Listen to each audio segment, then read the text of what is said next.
پطرس کا دوسرا عام خط، باب 1۔ یہ خط عیسیٰ مسیح کے خادم اور رسول شمعون پطرس کی طرف سے ہے۔ میں ان سب کو لکھ رہا ہوں جنہیں ہمارے خدا اور نجات دہندہ عیسیٰ مسیح کی راست بازی کے وسیلے سے وہی بیش قیمت ایمان بخشا گیا ہے جو ہمیں بھی ملا۔ خدا کرے کہ آپ اسے اور ہمارے خداوند عیسیٰ کو جاننے میں ترقی کرتے کرتے کثرت سے فضل اور سلامتی پاتے جائیں۔ اللہ نے اپنی الہی قدرت سے ہمیں وہ سب کچھ عطا کیا ہے جو خدا ترس زندگی گزارنے کے لیے ضروری ہے، اور ہمیں یہ اسے جان لینے سے حاصل ہوا ہے کیونکہ اس نے ہمیں اپنے ذاتی جلال اور قدرت کے ذریعے بلایا ہے۔ اس جلال اور قدرت سے اس نے ہمیں وہ عظیم اور بیش قیمت چیزیں دی ہیں جن کا وعدہ اس نے کیا تھا، کیونکہ وہ چاہتا ہے کہ آپ ان سے دنیا کی بری خواہشات سے پیدا ہونے والے فساد سے بچ کر اس کی الہی ذات میں شریک ہو جائیں۔ یہ سب کچھ پیش نظر رکھ کر پوری لگن سے کوشش کریں کہ آپ کے ایمان سے اخلاق پیدا ہو جائے، اخلاق سے علم، علم سے ضبط نفس، ضبط نفس سے ثابت قدمی، ثابت قدمی سے خدا ترس زندگی، خدا ترس زندگی سے برادرانہ شفقت، اور برادرانہ شفقت سے سب کے لیے محبت، کیونکہ جتنا ہی آپ ان خوبیوں میں بڑھتے جائیں گے اتنے ہی آپ اس سے محفوظ رہیں گے کہ آپ ہمارے خداوند عیسیٰ مسیح کو جاننے میں سست اور بے پھل رہیں۔ لیکن جس میں یہ خوبیاں نہیں ہیں اس کی نظر اتنی کمزور ہے کہ وہ اندھا ہے، وہ بھول گیا ہے کہ اسے اس کے گزرے گناہوں سے پاک صاف کیا گیا ہے۔ چنانچہ بھائیوں، مزید لگن سے اپنے بلاوے اور چناؤ کی تصدیق کرنے میں کوشاں رہیں، کیونکہ یہ کرنے سے آپ گر جانے سے بچیں گے، اور اللہ بڑی خوشی سے آپ کو ہمارے خداوند اور نجات دہندہ عیسیٰ مسیح کی بادشاہی میں داخل ہونے کی اجازت دے گا۔ اس لیے میں ہمیشہ آپ کو ان باتوں کی یاد دلاتا رہوں گا، حالانکہ آپ ان سے واقف ہیں اور مضبوطی سے اس سچائی پر قائم ہیں جو آپ کو ملی ہے۔ بلکہ میں اپنا فرض سمجھتا ہوں کہ جتنی اور دیر میں جسم کی اس جھونپڑی میں رہتا ہوں آپ کو ان باتوں کی یاد دلانے سے ابھارتا رہوں، کیونکہ مجھے معلوم ہے کہ اب میری یہ جھونپڑی جلد ہی ڈھا دی جائے گی۔ ہمارے خداوند عیسیٰ مسیح نے مجھ پر ظاہر کیا تھا، لیکن میں پوری کوشش کروں گا کہ میرے کوچ کر جانے کے بعد بھی آپ ہر وقت ان باتوں کو یاد رکھ سکیں، کیونکہ جب ہم نے آپ کو اپنے اور آپ کے خداوند مسیح کی قدرت اور آمد کے بارے میں بتایا تو ہم چالاکی سے گڑھے قصے کہانیوں پر انحصار نہیں کر رہے تھے، بلکہ ہم نے یہ گواہوں کی حیثیت سے بتایا، کیونکہ ہم نے اپنی ہی آنکھوں سے اس کی عظمت دیکھی تھی۔ ہم موجود تھے جب اسے خدا باپ سے عزت و جلال ملا، جب ایک آواز نے اللہ کی پرجلال شان سے آ کر کہا، یہ میرا پیارا فرزند ہے جس سے میں خوش ہوں۔ جب ہم اس کے ساتھ مقدس پہاڑ پر تھے تو ہم نے خود یہ آواز آسمان سے آتی سنی۔ اس تجربے کی بنیاد پر ہمارا نبیوں کے پیغام پر اعتماد زیادہ مضبوط ہے۔ آپ اچھا کریں گے اگر اس پر خوب دھیان دیں، کیونکہ یہ کسی تاریک جگہ میں روشنی کی مانند ہے جو اس وقت تک چمکتی رہے گی جب تک پاؤں پھٹ کر صبح کا ستارہ آپ کے دلوں میں طلوع نہ ہو جائے۔ سب سے بڑھ کر آپ کو یہ سمجھنے کی ضرورت ہے کہ کلام مقدس کی کوئی بھی پیشگوئی نبی کی اپنی ہی تفسیر سے پیدا نہیں ہوتی، کیونکہ کوئی بھی پیشگوئی کبھی بھی انسان کی تحریک سے وجود میں نہیں آئی، بلکہ پیشگوئی کرتے وقت انسانوں نے روح القدس سے تحریک پا کر اللہ کی طرف سے بات کی۔ پطرس کا دوسرا عام خط، باب 2۔ لیکن جس طرح ماضی میں اسرائیل قوم میں جھوٹے نبی بھی تھے، اسی طرح آپ میں سے بھی جھوٹے استاد کھڑے ہو جائیں گے۔ یہ خدا کی جماعتوں میں مہلک تعلیمات پھیلائیں گے، بلکہ اپنے مالک کو جاننے سے انکار بھی کریں گے جس نے انہیں خرید لیا ہے۔ ایسی حرکتوں سے یہ جلد ہی اپنے آپ پر ہلاکت لائیں گے۔ بہت سے لوگ ان کی عیاش حرکتوں کی پیروی کریں گے اور اس وجہ سے دوسرے سچائی کی راہ پر کفر بکیں گے۔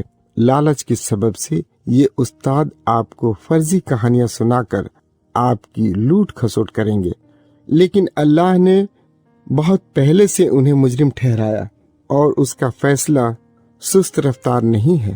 ہاں، ان کا منصف اونگ نہیں رہا، بلکہ انہیں ہلاک کرنے کے لیے تیار کھڑا ہے۔ دیکھیں، اللہ نے ان فرشتوں کو بچنے نہ دیا جنہوں نے گناہ کیا، بلکہ انہیں تاریکی کی زنجیروں میں باندھ کر جہنم میں ڈال دیا، جہاں وہ عدالت کے دن تک محفوظ رہیں گے۔ اسی طرح اس نے قدیم دنیا کو بچنے نہ دیا، بلکہ اس کے بے دین باشندوں پر سیلاب کو آنے دیا۔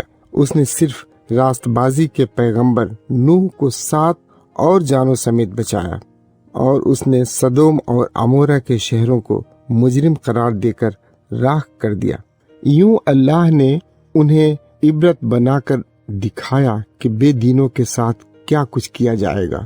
ساتھ ساتھ اس نے لوط کو بچایا جو راست باز تھا اور بے اصول لوگوں کے گندے چال چلن دیکھ دیکھ کر پستا رہا، کیونکہ یہ راست باز آدمی ان کے درمیان بستا تھا اور اس کی راست باز جان روز بروز ان کی شریر حرکتیں دیکھ کر اور سن کر سخت عذاب میں پھنسی رہی۔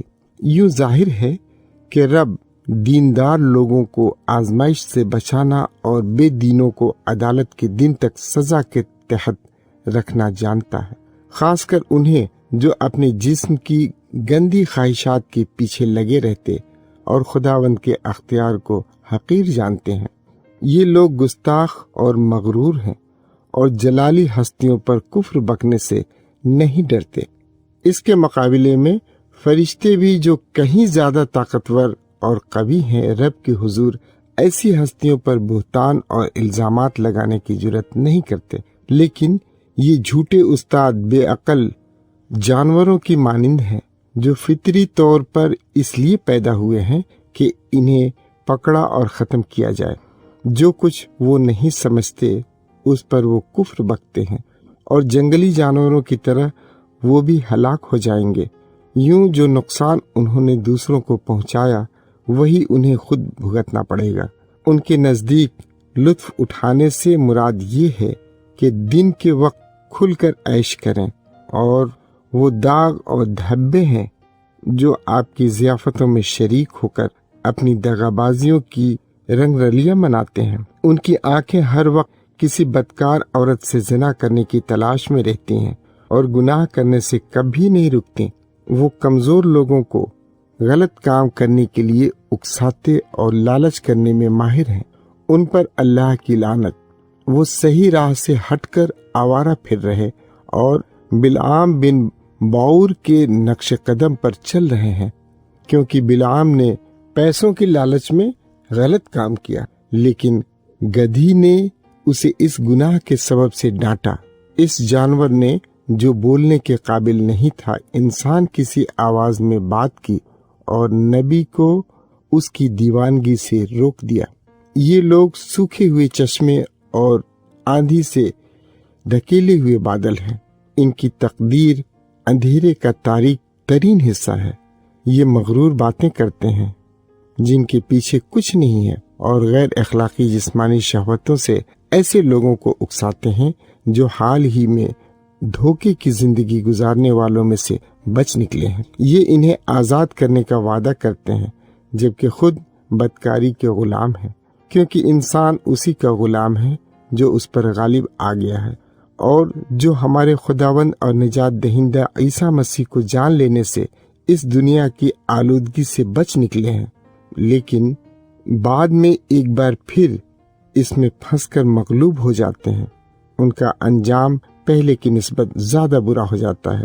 ہاں، جن لوگوں نے راست بازی کی راہ کو جان لیا لیکن بعد میں اس مقدس حکم سے منہ پھیر لیا جو ان کے حوالے کیا گیا تھا، ان کے لیے بہتر ہوتا کہ وہ اس راہ سے کبھی واقف نہ ہوتے۔ ان پر یہ محاورہ صادق آتا ہے کہ کتا اپنی قے کے پاس واپس آ جاتا ہے، اور یہ بھی کہ سورنی نہانے کے بعد دوبارہ کیچڑ میں لوٹنے لگتی ہے۔ پطرس کا دوسرا عام خط، باب 3۔ عزیزو، یہ اب دوسرا خط ہے جو میں نے آپ کو لکھ دیا ہے۔ دونوں خطوط میں نے کئی باتوں کی یاد دلا کر آپ کے ذہنوں میں پاک سوچ ابھارنے کی کوشش کی۔ میں چاہتا ہوں کہ آپ وہ کچھ یاد رکھیں جس کی پیش گوئی مقدس نبیوں نے کی تھی، اور ساتھ ساتھ ہمارے خداوند اور نجات دہندہ کا وہ حکم بھی ہے جو آپ کو اپنے رسول کی معرفت ملا۔ اول آپ کو یہ بات سمجھنے کی ضرورت ہے کہ ان آخری دنوں میں ایسے لوگ آئیں گے جو مذاق اڑا کر اپنی شہوتوں کے قبضے میں رہیں گے۔ وہ پوچھیں گے، عیسیٰ آنے کا وعدہ تو کیا تھا، لیکن وہ کہاں ہے؟ ہمارے باپ دادا تو مر چکے ہیں، اور دنیا کی تخلیق سے لے کر آج تک سب کچھ ویسے کا ویسا ہی ہے۔ لیکن یہ لوگ نظر انداز کرتے ہیں کہ قدیم زمانے میں اللہ کے حکم پر آسمانوں کی تخلیق ہوئی، اور زمین پانی میں سے اور پانی کے ذریعے وجود میں آئی۔ اسی پانی کے ذریعے قدیم زمانے کی دنیا پر سیلاب آیا اور سب کچھ تباہ ہوا، اور اللہ کے اسی حکم نے موجودہ آسمان اور زمین کو آگ کے لیے محفوظ کر رکھا، اس دن کے لیے جب بے دین لوگوں کی عدالت کی جائے گی اور وہ ہلاک ہو جائیں گے۔ لیکن میرے عزیزو، ایک بات آپ سے پوشیدہ نہ رہے، خداوند کے نزدیک ایک دن 1000 سال کے برابر ہے، اور 1000 سال ایک دن کے برابر۔ خداوند اپنا وعدہ پورا کرنے میں دیر نہیں کرتا، جس طرح کچھ لوگ سمجھتے ہیں، بلکہ وہ تو آپ کی خاطر صبر کر رہا ہے، کیونکہ وہ نہیں چاہتا کہ کوئی ہلاک ہو جائے، بلکہ یہ کہ سب توبہ کی نوبت تک پہنچیں۔ لیکن خدا کا دن چور کی طرح آئے گا، آسمان بڑے شور کے ساتھ ختم ہو جائیں گے، اجرام فلکی آگ میں پگھل جائیں گے، اور زمین اس کے کاموں سمیت ظاہر ہو کر عدالت میں پیش کی جائے گی۔ اب سوچیں، اگر سب کچھ اس طرح ختم ہو جائے گا تو پھر آپ کس قسم کے لوگ ہونے چاہیے؟ آپ کو مقدس اور خدا ترس زندگی گزارتے ہوئے اللہ کے دن کی راہ دیکھنی چاہیے۔ ہاں، آپ کو یہ کوشش کرنی چاہیے وہ دن جلدی آئے جب آسمان جل جائیں گے اور اجرام فلکی آگ میں پگھل جائیں گے۔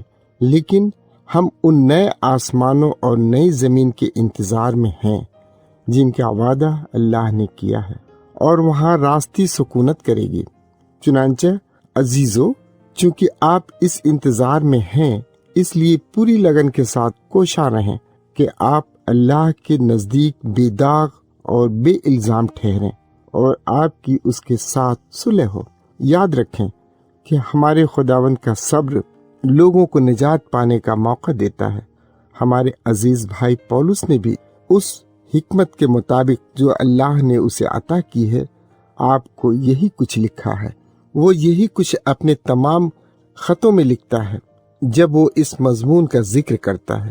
اس کے خطوط میں کچھ ایسی باتیں ہیں جو سمجھنے میں مشکل ہیں، اور جنہیں جاہل اور کمزور لوگ توڑ مروڑ کر بیان کرتے ہیں، بالکل اسی طرح جس طرح وہ باقی صحیفوں کے ساتھ بھی کرتے ہیں، لیکن اس سے وہ اپنے آپ کو ہی ہلاک کر رہے ہیں۔ میرے عزیزو، میں آپ کو وقت سے پہلے ان باتوں سے آگاہ کر رہا ہوں، اس لیے خبردار رہیں تاکہ بے اصول لوگوں کی غلط سوچ آپ کو بہکا کر آپ کو محفوظ مقام سے ہٹا نہ دے۔ اس کے بجائے ہمارے خداوند اور نجات دہندہ عیسیٰ مسیح کے فضل اور علم میں ترقی کرتے رہیں، اسے اب اور ابد تک جلال حاصل ہوتا رہے۔ آمین۔